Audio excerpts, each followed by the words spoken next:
Hi friends, आज शुरू करते हैं don't deserve it fan fiction के पार्ट 11। पिछले पार्ट में हमने सुना था इबो जान को ढूंढने के लिए वो निकल पड़ता है। दूसरी तरफ जिन जुआन ने भी प्लानिंग करके विंग को मना ही लिया था कि वो उस मार्केट में कुछ देर घूमने के लिए। अब आगे की स्टोरी। जिन जुआन जो बच्चों को लेकर कुछ खरीदारी कर रहा था, विंग जो कुछ ही दूर पे जो एक खेल चल रहा था उसे देखने के लिए वो वहाँ चला जाता है। वहाँ पर बहुत ज़्यादा भीड़ था। सामने से कोई उसे धक्का दे देता है तो वो नीचे गिरने ही वाला था कि दो स्ट्रांग हाथ आकर उसकी कमर को पकड़कर उसे नीचे गिरने से बचा लेता है। जहान जो पूरी तरह घबरा गया था उसने अपनी आँखों को टाइटली बंद कर लेता है। जब उसे एहसास होता है कि उसके कमर पर किसी का हाथ है तो वो धीरे धीरे अपनी आँखों को खोलकर देखने लगता है। जो उसके सामने था उसे देखकर वो पूरी तरह शॉक हो जाता है और वो ठीक से खड़े होकर कुछ ही दूर उससे दूर चला जाता है। सामने वाला पर्सन जो इबो था, इबो कहता है विंग। जैन कुछ भी नहीं कहता, बस वो अपने आँखों को नीचे तरफ करके चारों तरफ देखने लगता है और वो पूरी तरह घबरा गया था। उसकी बॉडी जो पूरी तरह ट्रेवलिंग कर रहा था।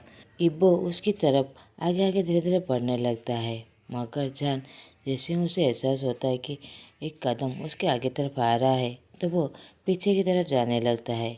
ऐसे ही इबो को एहसास होता है कि जैन धीरे धीरे पीछे जा रहा है। वो उसे डर रहा है और ट्रेवलिंग कर रहा है तो वो वहीं पर ही खड़ा हो जाता है। उसे बहुत ज़्यादा बुरा लगता है, उसके दिल में बहुत ज़्यादा दर्द होता है तो वो दो कदम पीछे की तरफ चला जाता है। जिनजुआन जैसे ही वांग जी को देखता है वो पूरी तरह खुश हो जाता है कि उसकी प्रे गार्ड ने सुन ली। तो वो उसके पास आकर कहता है वांग जी तुम आ गए। इतना ही कहता है वो जहान की तरफ देखने लगता है। जहान जो उसे तिरछी नज़र से देख रहा था। जिनजुआन एक नटखट से मुस्कुरा देते हुए कहता है मेरा मतलब तुम यहाँ पर क्या कर रहे हो। विंग जो दूर खड़ा हुआ था वो जिनजुआन के पास आ जाता है और उसके हाथ को पकड़ लेता है। वांग जी ये सब कुछ देखकर बहुत ज़्यादा जेलस हो रहा था।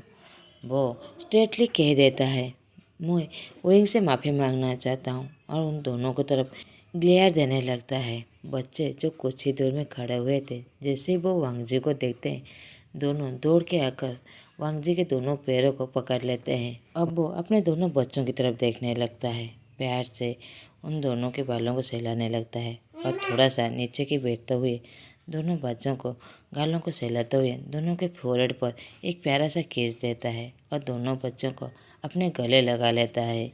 दोनों बच्चे अपने छोटे छोटे हाथों से वो वांग जी को टाइटली पकड़ लेते हैं। वो दोनों को भी वांग जी का प्यार बहुत ज़्यादा अपना सा लग रहा था। उन्हें पता नहीं था कि वो उनके पापा है, मगर फिर भी वो सामने वाला पर्सन जो उन्हें इतने प्यार से देख रहा है, प्यार से गले लगा रहा है, वो उन्हें अपना सा लगता है। तो वो वांग जी को टाइटली पकड़ लेते हैं। अब वांग जी दोनों बच्चों को दोनों बाहों में पकड़कर खड़ा हो जाता है और वो विंग की तरफ देखने लगता है। विंग जो पूरी तरह शॉक में था, वो अपने मन में सोचता है क्या वांग जी को सच्चाई पता चल गया। वो उन दोनों बच्चों को इस तरह गले क्यों लग रहा है, उन दोनों को इतने प्यार से क्यों देख रहा है। जान अभी भी जिनजुआन के हाथ को पकड़ा हुआ था। वांग जी अब जिनजुआन की तरफ देखने लगता है, वो भी बहुत ज़्यादा गुस्से से बड़ी बड़ी आंखें करके। तो जिनजुआन डर के उनसे थोड़ा सा दूर हो जाता है। उसे पता था कि एक अल्फा अपनी ओमेगा के लिए बहुत ज़्यादा पॉजिटिव है और जब वांग जी की बात है वो तो सबसे ज़्यादा पॉजिटिव है। इसके वजह से पिछली बार की तरह फिर से कोई गलत ना हो जाए, इसीलिए वो थोड़ा सा दूर हट जाता है। वांग जी अब धीरे धीरे विंग के पास जाने लगता है और उसे सिजू को दे देता है पकड़ने के लिए। विंग भी अपने बेटे को पकड़ लेता है। वांग जी कहता है विंग मुझे माफ़ कर दो, मेरे साथ क्लाउड रेसेस चलो। विंग पूरी तरह शॉक हो जाता है और वो जिनजुआन की तरफ देखने लगता है और वो जिनजुआन के पास जाने ही वाला था कि वांग जी उसकी कलाई को पकड़ लेता है। कहता है विंग मुझे पता है उस वक्त तुम दोनों झूठ कह रहे थे, अब नहीं, प्लीज़ अब मेरे साथ क्लाउड रेसेस चलो और मुझे माफ़ कर दो। कुछ ही सेकंड में उसे एहसास होता है कि विंग का हाथ जो पूरी तरह थरथरा रहा था, वो पूरी तरह ट्रेवलिंग कर रहा था। तो वांग जी उसके हाथ को छोड़ देता है। तो विंग अपने दोनों बेटों को उसके पास लाकर वहाँ से चला जाता है। वांग जी भी उसके पीछे जाने ही वाला था कि जिनजुआन उसके हाथ को पकड़ लेता है। वांग जी उसकी तरफ गुस्से से देखने लगता है। जिनजुआन डर से उसके हाथ को छोड़ देता है। जिनजुआन कहता है, वांग जी मुझे पता है तुम सारी बातें स्ट्रेटली कहते हो, मगर ये बात नहीं कहना चाहिए था। तुम इस तरह उसे कहोगे और वो तुम्हारी बात मान जाएगा। वांग जी जिनजुआन की बात सुनकर वो अपने आप को शांत करने की कोशिश करता है और क्वेश्चन लुक से जिनजुआन की तरफ देखने लगता है। जिनजुआन कहता है, क्या तुम मुझसे क्या चाहते हो? वांग जी कहता है, हेल्प। जिनजुआन उसकी बातें सुनकर हंसने लगता है और कहता है, हेल्प? पहले तुम्हें बातें करना सीखना पड़ेगा। तुम इस तरह सिंगल वर्ड कहकर विंग को नहीं मना सकते। वांग जी उसे घूरने लगता है। जिनजुआन कहता है, ऐसा घूरना बंद करो, मेरी बात सुनो। तुम इस तरह सिंगल वर्ड कहकर किसी को कैसे अपने दिल की बातें कह सकते हो? वांग जी कहता है, मगर। जिनजुआन उसकी तरफ देख ही रहा था कि उससे आगे वो कुछ कहे, मगर वांग जी बस मगर ही कहकर वो फिर से चुपचाप हो जाता है। जिनजुआन अपने हाथ को सर पे मारते हुए कहता है, क्या मगर? आगे भी कुछ कहो। वांग जी कहता है, मुझे नहीं आता। जिनजुआन कहता है, ठीक है, तो फिर तुम अकेले ही क्लाउड रेसेस चले जाओ। विंग के बारे में पूरी तरह भूल ही जाओ। मैं उसे लेकर अपने साथ चला जाता हूँ। वांग जी बहुत ज़्यादा गुस्सा हो जाता है और गुस्से से कहता है, नहीं। जिनजुआन हंसने लगता है और उसे अब कड़ी मिल गई थी कि वांग जी को कैसे उकसाना है और वो विंग को कैसे मना के लेके जाएगा। जिनजुआन अब अपने मन में ठान ही लिया था कि वांग जी और विंग को दोनों को एक करना है। उसी के ही गलती के वजह से वो दोनों अलग हुए हैं। अब वही उन दोनों को ही मिलाएगा। जिनजुआन झूठा मूठा गुस्सा दिखाते हुए कहता है, क्या नहीं? अगर तुम मुझसे नहीं मनाओगे, वो तुम्हारे साथ क्लाउड रेसेस नहीं जाएगा, तो फिर उसके साथ तो कोई रहना चाहिए।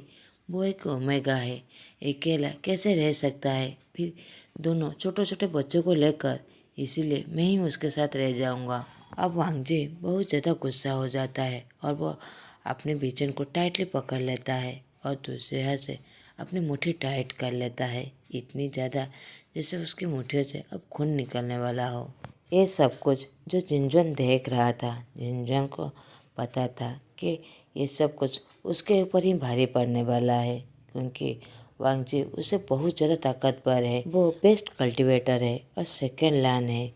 अगर वो गुस्से से उस पर हमला करने की कोशिश की तो वो तो यहीं पर ही गया। फिर भी वो सारा हिम्मत जुटाकर कहता है, वांग जी अगर तुम उसे मना कर अपने साथ लेके नहीं जाना चाहते तो फिर तुम यहीं पर ही उसे डिवोर्स दे दो। मैं उसे शादी कर लूँगा और बच्चों को भी अपना बना लूँगा। वांग जी और ज़्यादा गुस्सा हो जाता है और वो अपने गुस्से को कंट्रोल नहीं कर पा रहा होता।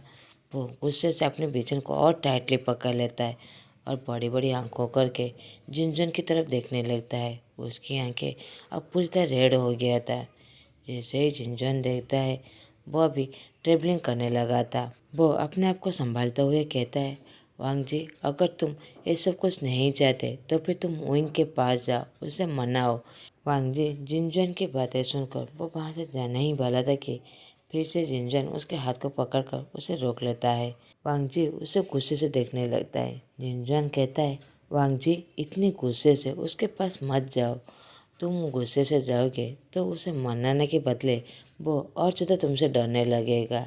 इसीलिए पहले तुम अपने आप को शांत करो, फिर उसके पास जाना। जिनजुआन कहता है, तुम रुको, पहले मैं जाकर उससे बात करता हूँ, फिर तुम जाना।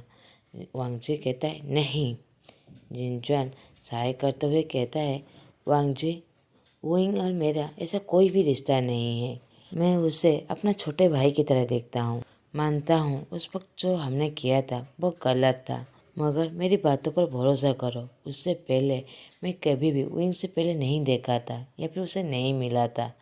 मैडम जंग हमेशा उसे हमसे छुपा कर रखते थे। सिर्फ मुझसे नहीं, उसे पूरी दुनिया से छुपा के रखे थे। वो कभी भी अपने रूम से बाहर की तरफ गया ही नहीं। यहाँ तक कि उसे तो जियांग कबीले में कभी किसी ने देखा भी नहीं होगा। हमेशा मैडम जैंग उसे एक कमरे में बंद करके रखा करते थे। वांग जी, वो एक फ्री सोल की तरह है जो हमेशा हंसता है। मैं उससे पहली बार तुम्हारे कबीले में ही मिला था। पहली बार में ही वो मुझसे इतना ज़्यादा घुल मिल गया था, इस तरह हंस के बातें कर रहा था जो मुझे अच्छा लग रहा था। मगर वांग जी, वो सारी बातों में बस तुम ही थे। उसने तुम्हारे अलावा वो किसी के बारे में भी मुझसे बातें नहीं कर रहा था। वो तुमसे बहुत ज़्यादा प्यार करता है, बस अब वो तुमसे थोड़ा सा नाराज़ है, गुस्सा है। अगर तुम उसे अच्छे से मनाओगे तो ज़रूर वो तुमसे ज़रूर मान जाएगा। वांग जी अब अपना सर झुका लेता है। अब वो उसे बहुत ज़्यादा गिल्टी हो रहा था, क्योंकि इसके बारे में कभी उसे पता भी नहीं था कि विंग उसे प्यार करता है। वांग जी नोट करता है तो जिनजुआन वहाँ से चला जाता है विंग को ढूंढने के लिए। कुछ देर चलने के बाद उसे विंग मिलता है जो एक ही पेड़ के नीचे बैठा हुआ था। वो अपने सर को अपने दोनों घुटनों के अंदर छुपाते हुए बस रो रहा था। दोनों बच्चे जो उनके दोनों साइड में बैठकर माँ माँ कहकर वो भी रोने लगे थे। जिनजुआन विंग की ऐसी हालत देखकर उसके पास चला जाता है। वांग जी जो जिनजुआन के पीछे पीछे आ रहा था वो कहीं दूर पर खड़ा हो जाता है और वो विंग की तरफ देखने लगता है जो विंग कितने ज़्यादा रो रहा था। उसे बहुत ज़्यादा बुरा लग रहा था और अपने बच्चों के लिए भी। बच्चे जो उसके दोनों साइड में खड़े होकर वो भी रो रहे थे। वांग जी जो दूर खड़े होकर उन दोनों को ऐसे देख रहा था वो बस इतना चाहता था कि इस वक्त उन तीनों के पास दौड़ के जाकर उन तीनों को टाइटली गले लगा ले और उन लोगों को अपने बाहों में भर ले हमेशा के लिए। दूसरी तरफ जिनजुआन विंग के पास जाकर उसके पास बैठ जाता है और उसे बुलाने लगता है, मगर विंग अपना सर बिल्कुल भी नहीं उठा रहा था, उसकी कोई भी बातें नहीं सुन रहा था। तो फिर जिनजुआन दोनों बच्चों को अपने पास लाता है और उनके आंसू पोंछते हुए वांग जी की तरफ उंगली करके उन्हें दिखा देता है। तो दोनों बच्चे दौड़ के जाकर अपने पापा के गले लग जाते हैं। वांग जी भी जैसे ही देखते हैं कि बच्चे उसके पास दौड़ के आ रहे हैं तो वो घुटनों पर बैठकर अपने बाहें मिला देता है, जैसे उन दोनों को अपने गले लगा ले। आइवान और सिजुई वांग जी के गले लग जाते हैं। सिजुई रोते हुए कहता है, अंकल मामा क्यों रो रहे हैं? वांग जी दोनों बच्चों को और टाइटली पकड़ लेता है और उन लोगों के मुंह से अंकल वर्ड सुनकर उसे बहुत ज़्यादा बुरा लग रहा था, मगर अभी वो उन्हें कह भी नहीं सकता कि वो उसके पापा हैं, क्योंकि वो चाहता था पहले विंग को मनाएगा फिर उसके बाद बच्चों को सारी सच्चाई बताएगा। मगर अभी वह अपने प्यार विंग के पास जा भी नहीं सकता, वो बस उसे दूर खड़े होकर देख सकता है।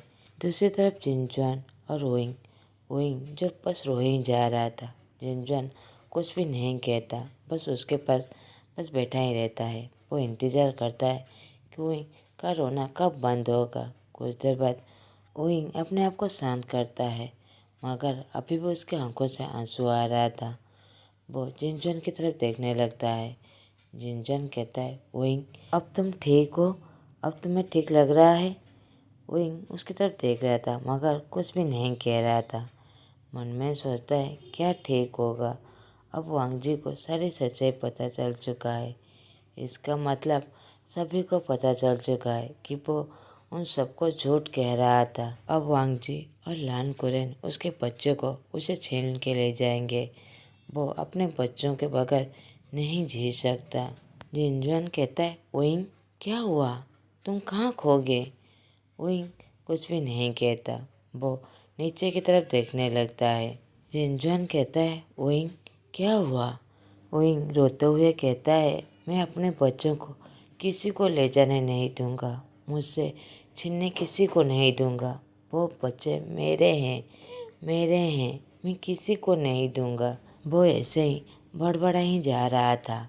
जिनजुआन कहता है, विंग अपने होश में आओ, ये क्या कह रहे हो? बच्चों को कौन लेके जा रहा है? तुमसे कौन छीन रहा है? विंग कहता है, उन लोगों को पता चल गया कि वो बच्चे वांग जी के हैं तो वो मुझसे छीन के ले जाएंगे। जिनजुआन कहता है, ऐसी बात नहीं है विंग, वांग जी तुम्हें मनाने के लिए आया है। वो बच्चों को तुमसे नहीं छीनेगा, वो तुम्हें भी साथ में लेकर जाएगा। विंग कहता है नहीं, वो मुझे कभी भी नहीं लेके जाएगा। मैं उन लोगों के लिए बस एक बोझ हूँ। मैं एक नौकर का बेटा हूँ। मैं उन लोगों को डिजर्व नहीं करता। वो बस अपने बच्चों को लेने के लिए आए हैं। मुझे पता है वो बस झूठ मूठ के माफ़ी मांग रहे हैं। जैसे ही मैं उन्हें माफ़ कर दूंगा वो मुझसे मेरे दोनों बेटों को मुझसे छीन के ले जाएंगे। जिनजुआन कहता है ऐसी बात नहीं है विंग, वांग जी तुम्हें मनाने के लिए आया है, वो तुम्हें भी साथ में लेकर जाएगा। विंग कहता है नहीं ऐसी बात नहीं है, और वो फुट फुट के रोने लगता है और कहता है तुम्हें पता है जब मैं लान क्लान में था जो उसने कहा मैंने हर चीज़ माना। उसने मुझे वहाँ के सारे नियम कानून मानने के लिए कहा, वो भी मैंने माना। मैंने सब कुछ किया मगर फिर भी वो मुझे कभी भी अपना नहीं समझा। जिनजुआन कहता है विंग ऐसी बात नहीं है। उस दिन तुम्हारे शादी के वक्त मेरे और लिंग के एक झूठ के वजह से वांग जी तुमसे गुस्सा था। वांग जी तुमसे कभी भी, वो आगे घुस गए। विंग उसकी बात को काटते हुए कहता है नहीं, वो मुझसे नाराज़ नहीं था, वो मुझसे नफरत करता था। वो मेरा हस्बैंड था मगर फिर भी वो कभी भी मुझे अपना नहीं माना। वो बहुत बुरा है। ये कहकर वो फिर से अपने सर को नीचे की तरफ करके रोने लगा था।